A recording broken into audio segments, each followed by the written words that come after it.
So just sit back, relax, don't take it too serious. I'll just go as much as I can. Probably have a lot of questions.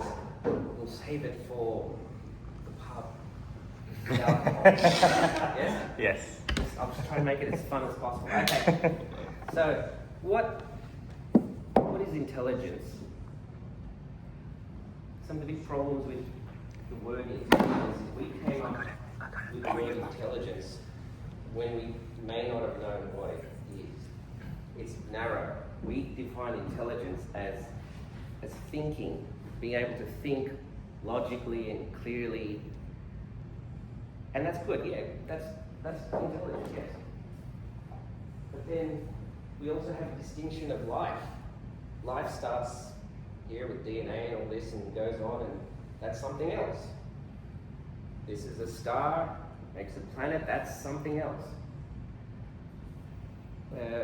What if they're all actually doing the same thing with the same universal operators, and they detach and emerge, and detach and emerge, and detach and emerge from each other?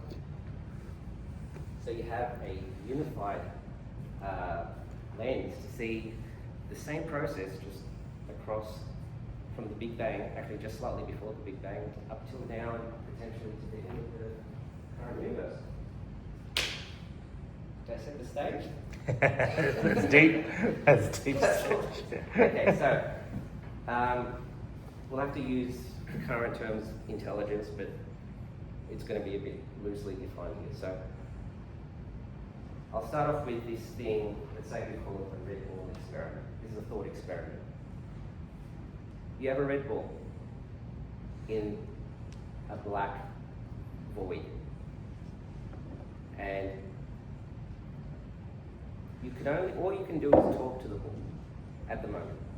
You can talk to the ball. Say, hello ball, how are you? It says, good, thanks. So what can you work out about the universe by just talking to a black ball? Anyone? Move it. Yeah. Can't really figure out anything yet. It's kind of like looking at a Windows screen and you've got a mouse pointer, but you can't click anything. It's just not really helpful.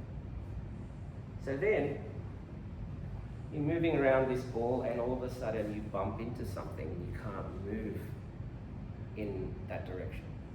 And then you move somewhere else, and then you bump into another place. You start exploring the space and you figure out a map in your mind of what this space is, because you're hitting boundaries. You know, what is it? Is it a cathedral? Is it a canyon? Is it whatever it is? And then after a long time exploring this area, you figure out something. When you go down one side, it stops. But then when you go around the other side, you can actually keep going. So you realize this is not even a three-dimensional space, it's non-Euclidean. That is an insight based on what you just did. And all of the things that you just did, there are 4 things that you just did. Information transfer, you talk to the ball. Finding limits, that's the ball boundaries. Competition and collaboration, what models, you know, what is this? This is a canyon, this is a whatever it is. And the Eureka moment is, wait, this is not Euclidean space. This is, you know, there's an insight that's more than just the data that just came in. So the definition of this information frame theory is every single evolutionary system has to have those 4 tenets intertwining for it to be evolving. If you don't have those 4, it doesn't evolve. It doesn't. So, let me just bring up this. Yeah. So you've got that experiment yet, right? I mean, that thought experiment. It's like a frame of reference, is it? Yeah. Frame of reference. How many programmers have we got in there? How many programmers? Liam. Yeah. You can't escape it. Couple.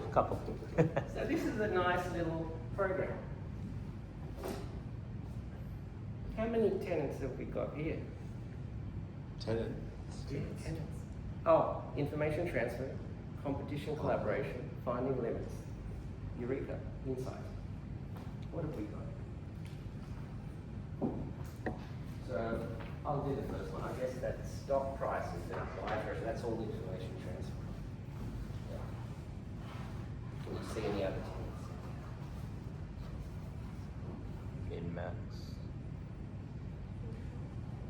Okay.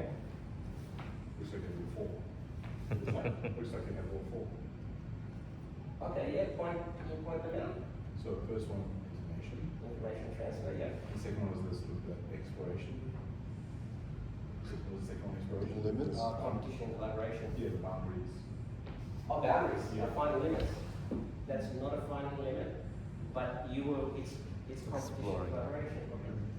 This is the competition, and this is collaboration. Competition, collaboration. The if statement, if I'm comparing this to this, that's competition. Collaboration, then do this and this and this and this and this. Down there is a do while. This literally is a limit condition. Stroke price, options. Yeah. Price. That's right. And up there is a boundary condition. There. So what this shows is that even in a programming language, you have three tenets. They're not just arbitrary, I just made it up. Anything that you do that's intelligent will enact these tenets. And Eureka, well, that's right at the end, right? The investment strategy is the insight. I'll just say something of note here. So the first three tenets is actually the same as Turing completeness. Turing completeness is the ability to, well, I forget about Turing. It's a Turing machine. It's just complete. stuff that That's right. It's mathematically allow you to compute, process. computable. So these three tenets, universal intelligence operator, are being intertwined by this processor. And it's created a scaffold at Eureka, an insight. Now here's the distinction. This system doesn't know that that's the insight. It just does. A computer, a Turing complete computer, only does the first three tenets. It never understands why it did it. So it will never evolve. You can put a computer here and come back in 10 years, it will still be a computer, exactly the same. But you put a program, let's say they're working on something, it's version 1.04, come back in a year, it'll be 1.06, 1.2, because the Eureka, the insight is coming outside of the system, it's coming from the programmer. And that's what we call IFT complete. A system that's IFT complete evolves by itself. Biology is IFT Is complete. this integrated family theory? Is that? Frame theory. Frame theory. Yeah. So yeah, and then for the programmer, can that be computed as well? Yeah, that's what we're getting at. So Alright. LLMs. Are LLMs IFT complete? Who wants to guess? No. Is that Not right? yet. No. Stick in the loop. Yeah. Sample from the environment. I was about to. Yeah. You just read my mind. Okay. So if anyone knows about Hofstadter, he talks about a strange loop. What is that? A strange loop is how he described consciousness. It's like us reflecting us. I don't want to say how. Reflecting on Yeah, reflecting? yeah, reflecting Is on that why it's reflecting. strange? It's a strange Yeah. look. So then he gets Hofstadter. But it's just a confusing way to explain consciousness because it's an illusion, really. I think he just needed Good a idea. phrase to decouple from the things he was talking about. Yeah. Yeah. Actually got to sort.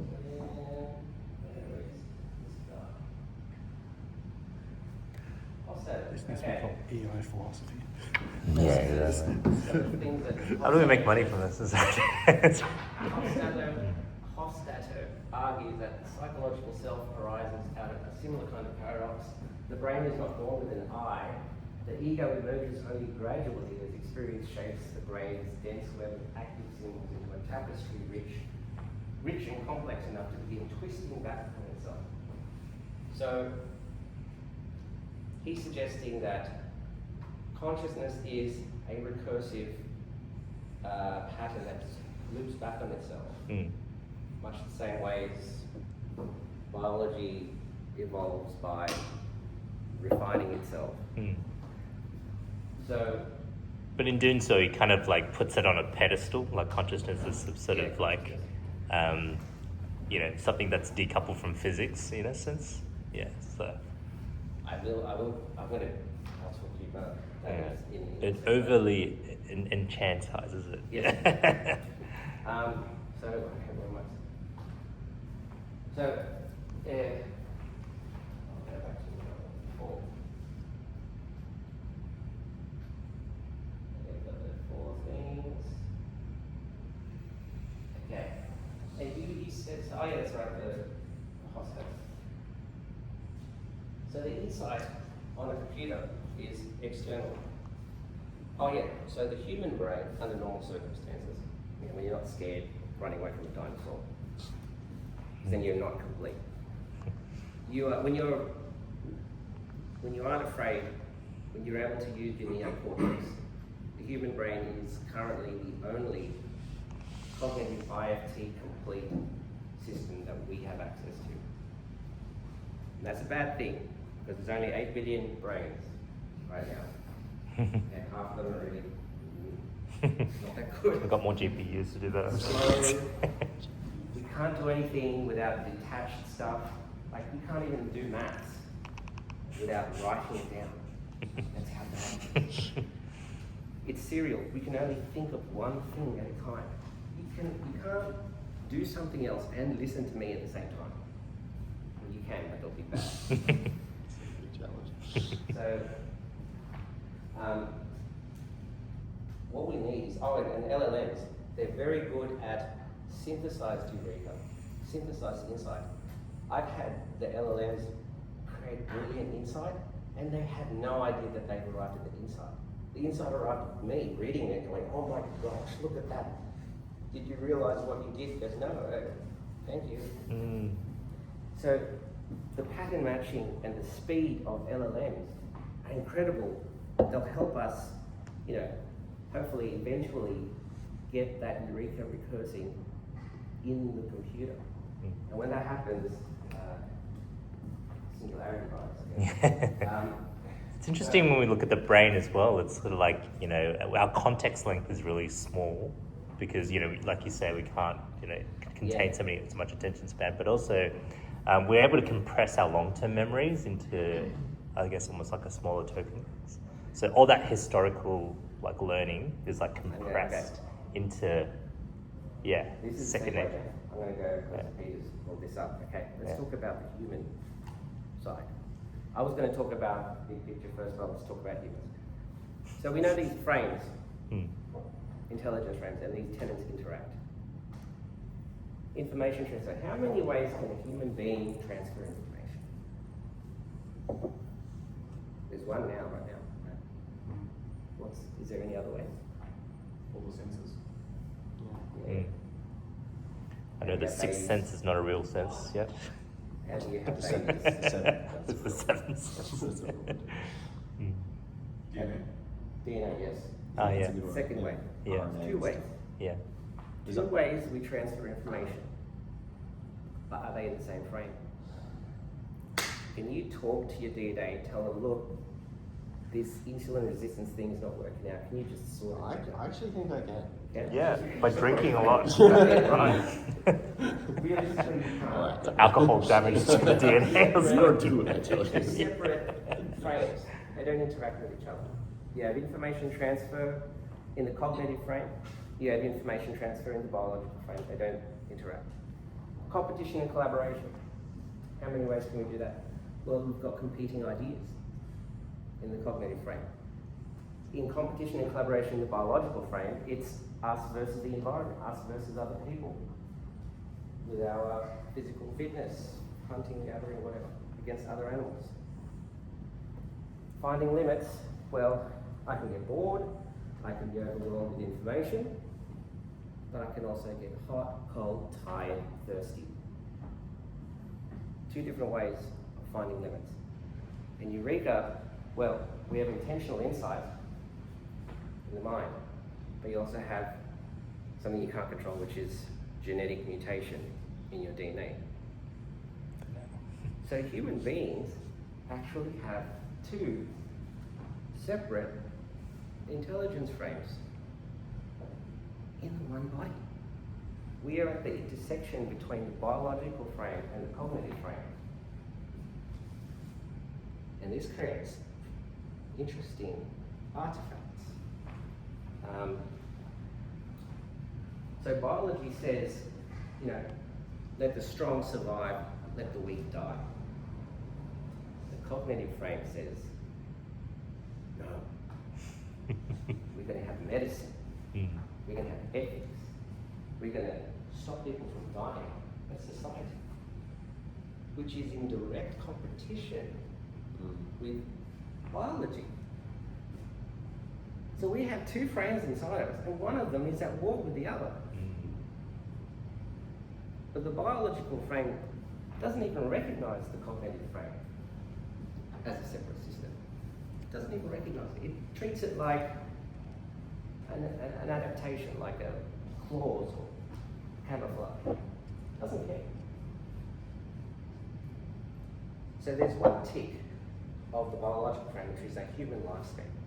That's how biology thinks. It creates a body, chucks it out there, competes with the world, procreates, hopefully, and then that's one thought in biology. In the cognitive frame, we can have tens of millions of thoughts in its lifespan. That's 7 to 8 orders of magnitude more iteration speed in the cognitive frame than in the biological frame. And this is the thing. When we're at the end of our life, the biological frame takes the brain, chucks it. It doesn't care. It has no reason to want to keep or pass on any of the information that we have gleaned during our lives. The cognitive frame has been limping along for the last how many hundreds of thousands of years. We've had to tell our offspring by word of mouth and by action all the stuff we've learned. So I should have talked about type 1, type 2. No, I'll just keep going. So that's why, from very early on, just like with the previous frames, which I'll talk about, sorry, it's a thing, we've detached. There is a detachment phase in every single frame, from the very beginning of the universe up till now. A frame emerges, it's fractal emergence. Then it detaches from what it emerged from. The brain emerged from biology. It is also fractal. If you look in the brain, it's fractal. And because we are shackled by biology in many ways, there is a ongoing detachment away from biology. Writing is detached. We call that cognitive type 2 detached. That phone is type 2 detached. Satellites, computers, all of that is detached from our biology. And you might think, well, that might be a bit weird. That's never happened before. Or has it? Has it happened before? Yes, it has. We are detached. We're detached from the planet because biology just used to be trees. Things attached to the planet. That's type 1, biological type 1 is things like trees. Then we detached and we are now free to move around. And then the second layer, the next evolutionary frame emerges the brain. Then it detaches and creates technology. And then we have the artificial frame emerging from the technology. Put up the slide just to give you the picture. Sorry, I kind of stumbled into it. Do tools count as well? Yes. What's Neuralink? So Yeah. that's a big bang. Stars emerge, stars are fractal. There's planets, because you can't create chemistry if you're in a star, it just doesn't work. Then what emerges out of the planet? Trees.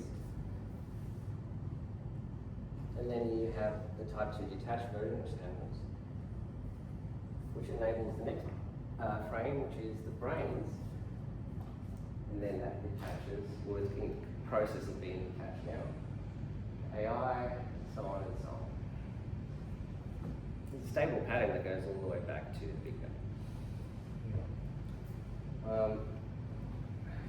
So I was talking about this particular boundary here, which is where we are.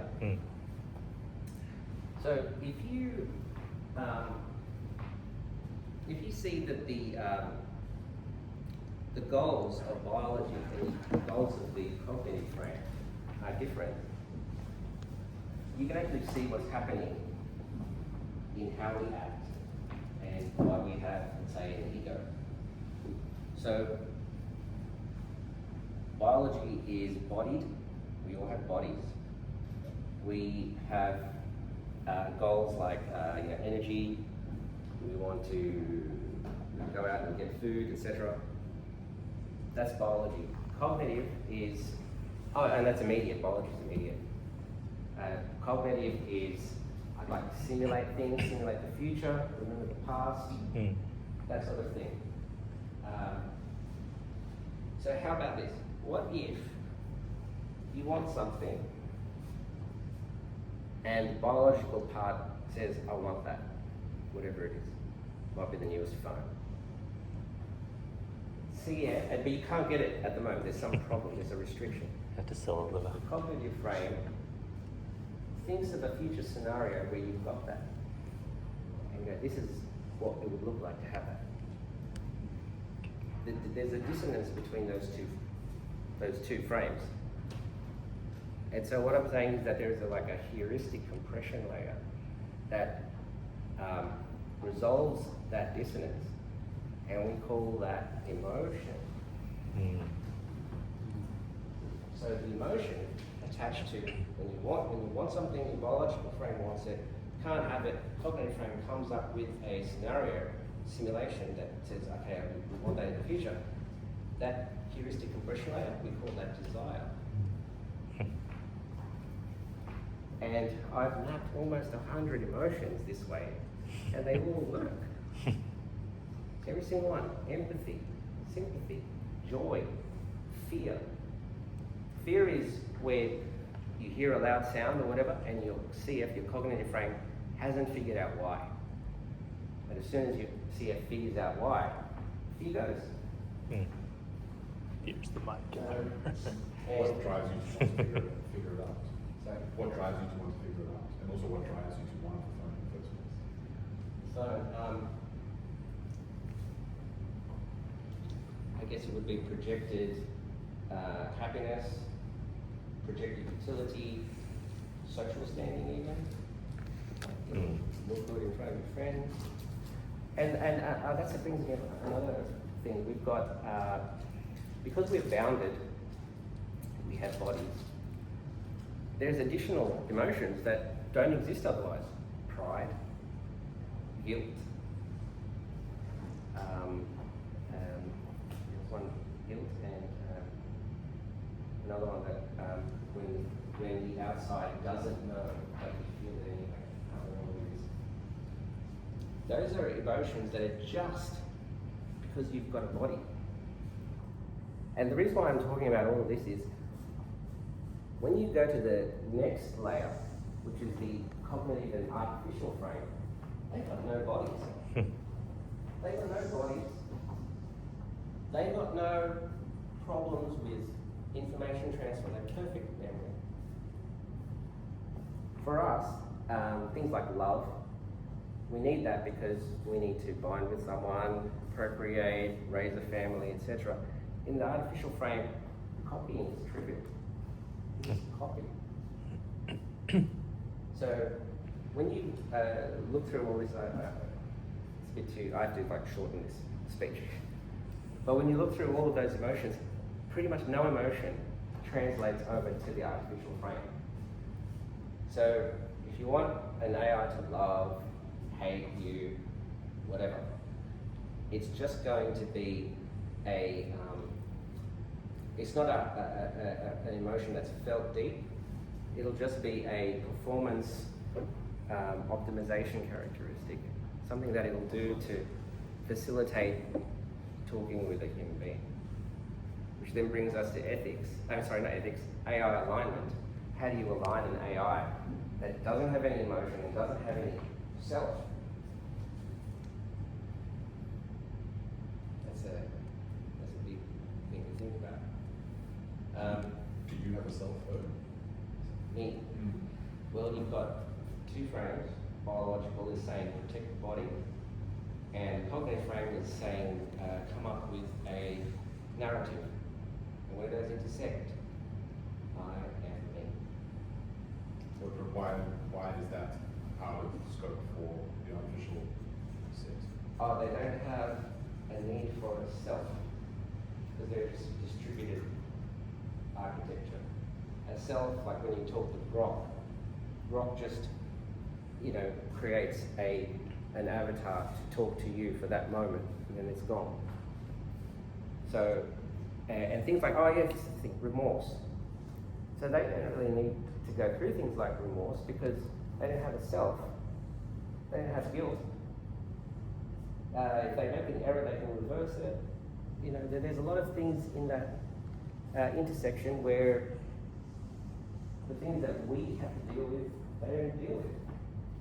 He's saying about the current LLMs as opposed to the recursive ones that are coming in the pipeline with the reasoning models, So, and the vector databases that retain the memory and continuous running it through. Yeah, the new stuff coming up. So if we eventually get the AI frame to look back on itself and be able to evolve by itself, which would be fantastic. I don't know if you could expect it to carry over the ethics and all this, because ethics is part of our. Did I mention super coordinator yet? No, sorry. Yeah, I think we're missing that last row that you had on the screen, which is the artificial, and then the generative, frame. Oh yeah, this is a ChatGPT and all this. Possibly it's starting to emerge here. The problem is when all type 1 emergence are fractal. The AIs aren't fractal yet. Our brain is fractal. Trees are fractal. Look at the tree, it's fractal. The sun is fractal. When you cut the star in half, figuratively, you cut it in half, and you look inside it, it's Russian dolls. It makes hydrogen, turns hydrogen to helium, goes to frame saturation, which I haven't explained, sorry. Then it reframes and goes to the next heavier element. So it's creating novel matter from nothing. And when you start a brand new universe, it's probably, you have to have a ground floor to get everything going. So, I should explain the frame in the cosmic. So information transfer is hydrogen into helium. That's information transfer into the atomic structure. Competition collaboration is gravity versus the radiative pressure of the star or of the cloud. The Eureka is the moment of fusion ignition. And then as it burns through the hydrogen, which takes billions of years, it then reframes and goes through the next, and the next, and the next, and the next, until it reaches frame saturation and explodes. And I'll mention this because I don't know how else to mention it. As you go through the frames, from the cosmic frame to the biological frame, to the cognitive frame, to the artificial frame, time compression happens. So what takes billions of years in the cosmic frame, by the time you get to the current frame, which is us, we're in the cognitive, thoughts happen in seconds. And you look at something that's like just next to our biological frame, like that one, that's a tree. It doesn't even look like it's moving. I don't know if it's even a real tree. It might be real. Yeah, it looks like it. I don't think it's real. Maybe it's not. This is our nearest neighbour, and it is, I think, 3 to 6 orders of magnitude slower than us. So it literally looks like it's standing still.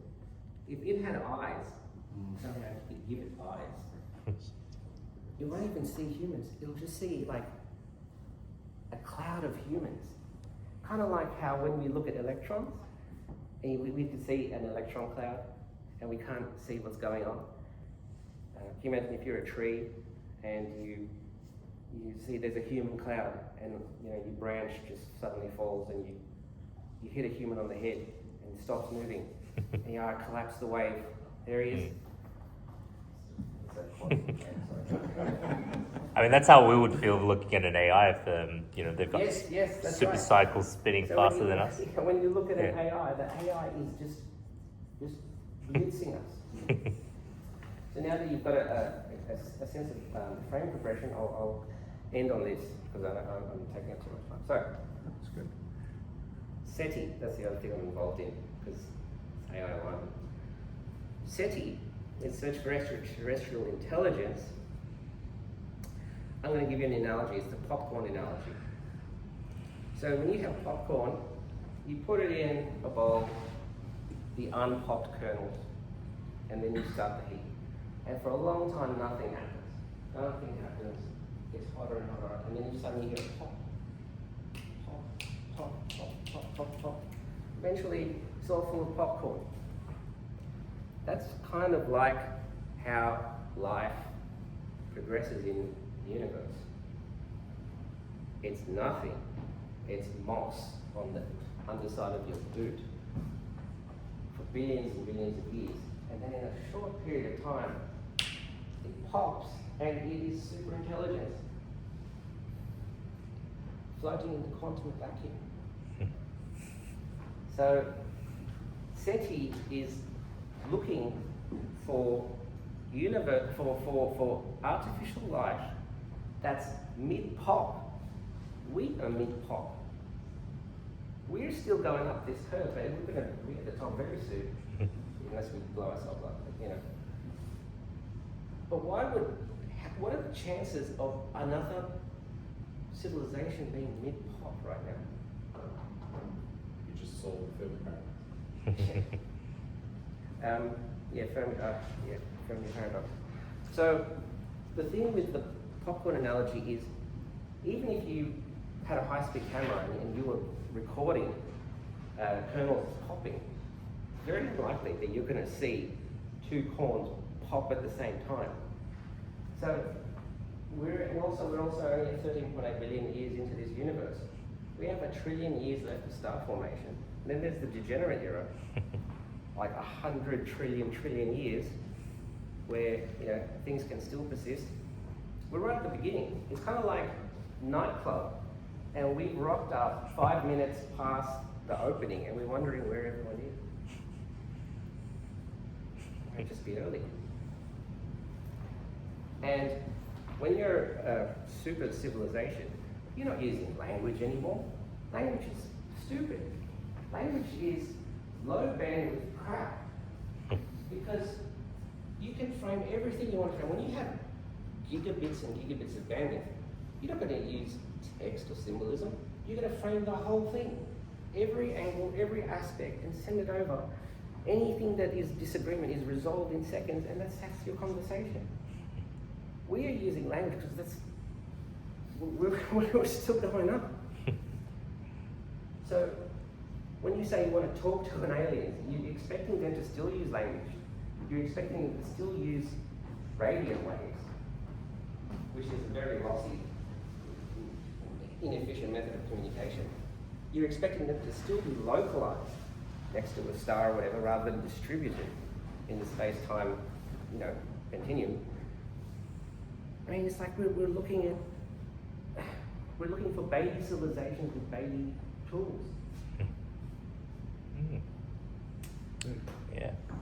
But will AI speed this all up? AI, okay. We're part of that super intelligence curve up. Oh, yes, Yeah. This is it. Thank you because I didn't know how I was going to wrap this up. Jonathan, so transcendence. But let me just bring up the super frames because that'll tie to transcendence. So the super coordinator frames is when you have a sufficiently advanced frame, like for example the biological frame, there needs to be this super coordinating frame that helps manage it, otherwise everything just falls apart. So in biology, we have the organism that protects it from stuff on the outside. And inside the organism, there's an immune system, and then there's various organs, and it does specific jobs. So that's the super coordinated frame for biology. We copied that in cognition. We have the same thing. But we don't call it an immune system, we don't call it an organism. Instead of an organism, we call it society. We are living in the law of the jungle. We're supposed to be out there fighting spiders and birds and bears and whatever. We're not. We are in society. Society is protecting us from all that biological ridiculousness. We don't have an immune system. We have police, law enforcement, judicial system. We don't have organs. We have medical branch, the government, all this sort of thing. But it does the same thing. It's to coordinate the individuals in that frame. Now, when you run to the artificial frame, it will have to develop a meta coordinator as well, super coordinator as well. How it does that, I don't know, because we can't make it. These frames seem to emerge by themselves. And so, what did you say? So will AI accelerate? Oh yeah, transcendent. Okay. So you've got these super frames. So when you have something like, so medicine, as an example, can be brought over to help biological frame, right? You can bring it back. You can help it make better crops. You can make better, fix up everything here. But here's the fun thing. Because it is so against the biological frame, when the cognitive frame's super coordinator finally matures, it will completely stop the evolution in biology. Because there will be no effect, EFP, environmental fitness pressure. The environment's just changed. Yeah, but it's selecting for nothing. Type 1 diabetes, it's supposed to die. Sorry. So it stays. Remember, biological evolution is blind evolution. It just makes stuff. Mother Nature's so mean. Yeah, Mother Nature's very mean. It's a prick. There's gene therapy for diabetes now. Yeah, It's because that's the physical. That's a civilization frame. And when you say that's not the genes realizing their ultimate plan. Yeah. It's an interesting, it's an interesting frame of reference he's putting around it.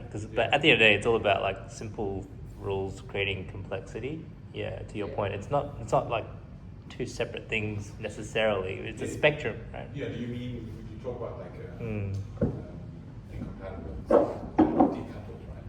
There's a I mean, continuum. there's a slight coupling, but it's the thing is they're at odds in certain ways. Biology wants you to die fighting for your life. That's how it knows your DNA is better than the other person's DNA because you survived. We don't accept that cognitive brain proprietary limited.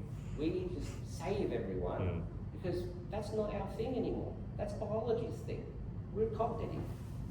We want to grab the minds and work to make the detached things that we're moving away from biology. Look, computers. This is all detached from biology. We're leaving biology behind.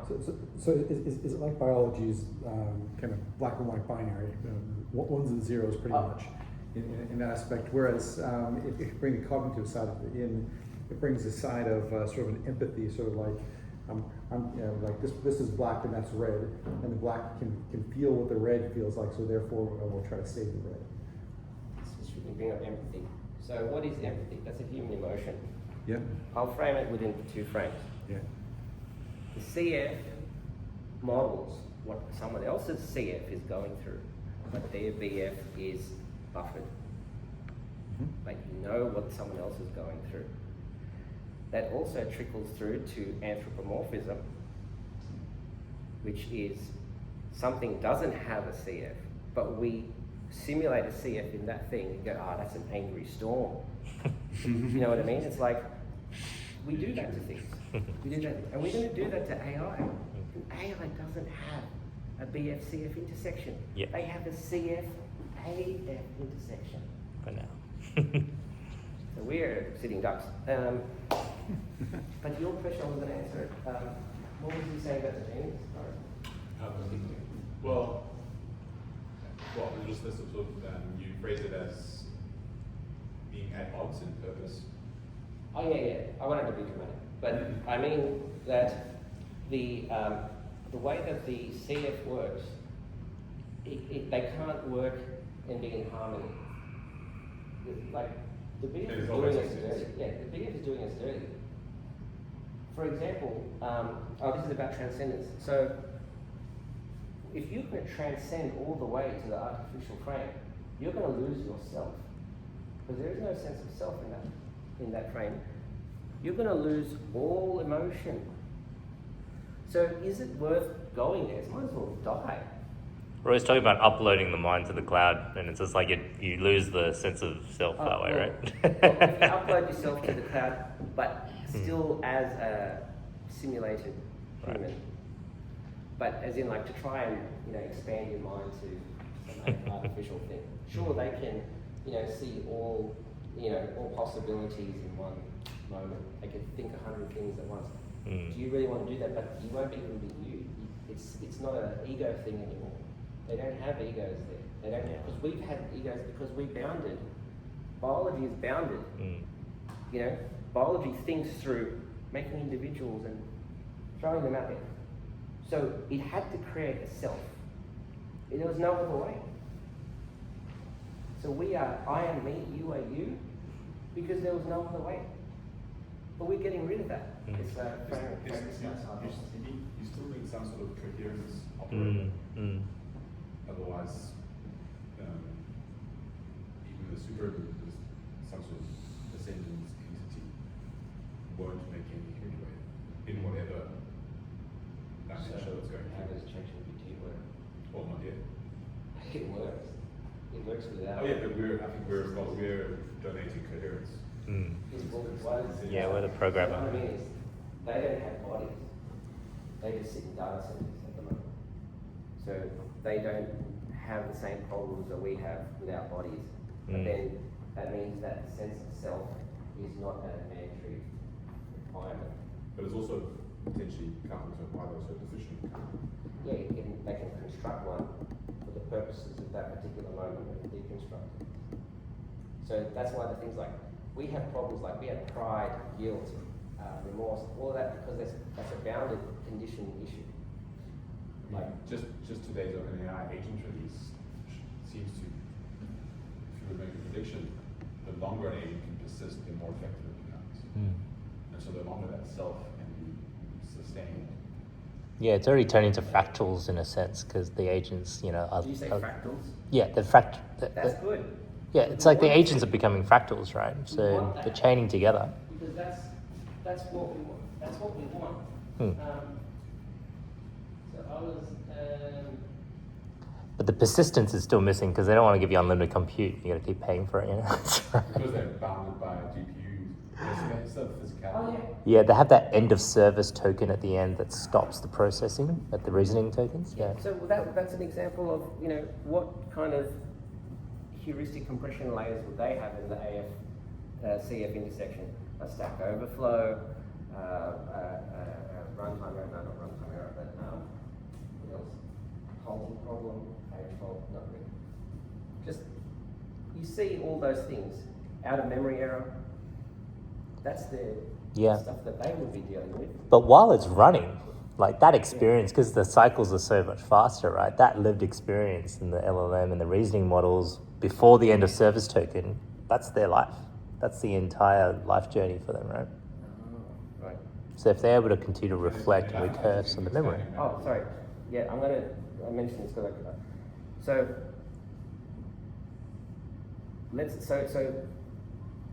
the transcendence thing, if you want to live forever, it's like you don't really want to live forever as a human, or even as a simulated human, because we have this thing called frame saturation. Eventually, for example, let's say you watch a movie, it's a great movie, you watch it 100 times, start to get bored. You watch it 25,000 times. By that time, you are so sick of that movie. Especially with that attitude. Yeah, that attitude.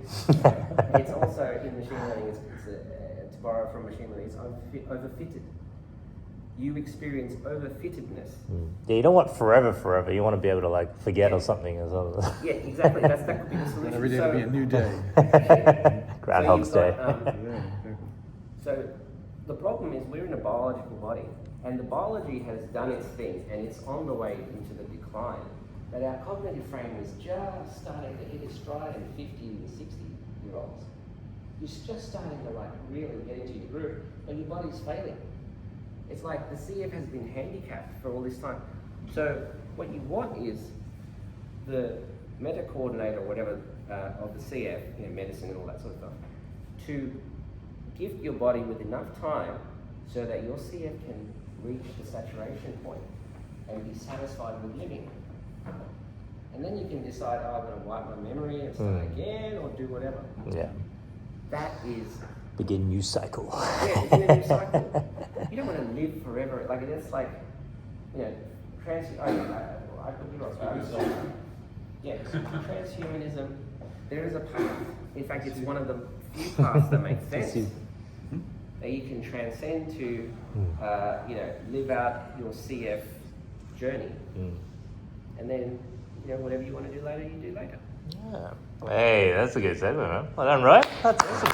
Hey. Brain theory. That's good, man. I need more dumb questions. Your speech sounds so profound and it's very interesting perspective based on my background. When I look at your photo, like with the different frames. Oh yeah. Sorry, do you mind?